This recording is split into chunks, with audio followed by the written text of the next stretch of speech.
You cannot avoid regret. Dalam hidup kita pasti pernah namanya menyesal. Entah menyesal tentang jurusan yang kita ambil saat kuliah, atau menyesal kita nggak kenalan sama doi, atau mungkin menyesal tentang pilihan karir kita. Apapun itu semua orang pasti pernah messed up something dalam hidup kita. Dan kita sesali kemudian. Penyesalan bisa dibilang hal yang sangat dekat dengan manusia, ya karena kita nggak sempurna.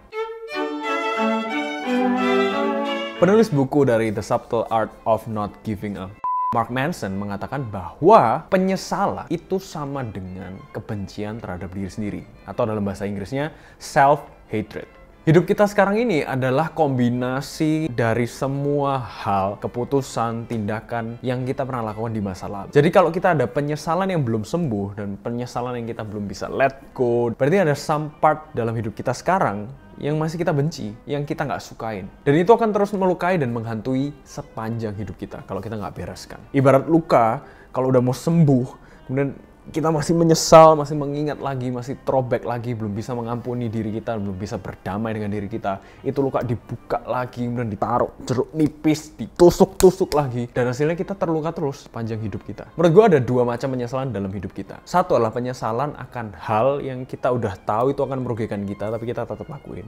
Yang kedua, penyesalan karena kita nggak tahu sama sekali kalau ngelakuin hal ini itu konsekuensinya akan sedemikian, akan kita sesalin dan akan merugikan kita. Untuk tipe yang kedua, pastinya penyesalannya akan jauh lebih mudah untuk kalian maafkan dan untuk kalian let go. Gue kasih contoh yang konyol. Waktu gue SMP dan gue pertama kali jatuh cinta, gue nggak ngerti esensi dari pacaran itu apa. Jadi ketika gue suka sama cewek, ya gue deketin aja, kemudian pacaran ala cinta monyet gitu. Dan setelah sebulan gue bosen, gue kemudian putusin cewek itu dan beralih ke cewek yang lain. Alhasil, waktu gue SMP, gue dicap sebagai playboy. Kemudian waktu kuliah, gue sempat dengerin salah satu khotbah mengenai pacaran. Dan intinya, sang pendeta itu bilang esensi dari pacaran adalah tujuannya untuk menikah. Jadi kalau nggak punya tujuan itu dan kalian belum siap dan pacarannya mungkin terlalu lama untuk menuju ke pernikahan itu, ya mending jangan pacaran. Dan itu seperti kayak klik dalam pikiran gue langsung throwback mengingat masa lalu gue. Oh iya ya, I just waste someone's time and I just waste my time juga untuk pacaran konyol-konyolan dengan beberapa perempuan di SMP gue itu. Tapi setelah itu penyesalan itu ya nggak terus-terusan menghantui gue, karena toh kalau waktu diputar kembali gue masih belum punya pengetahuan tentang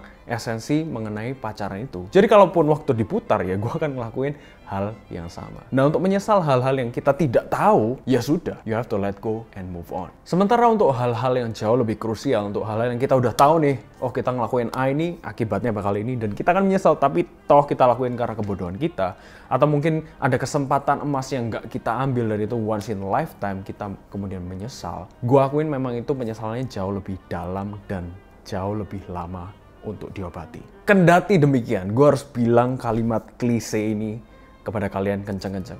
Tidak ada gunanya hidup dalam penyesalan.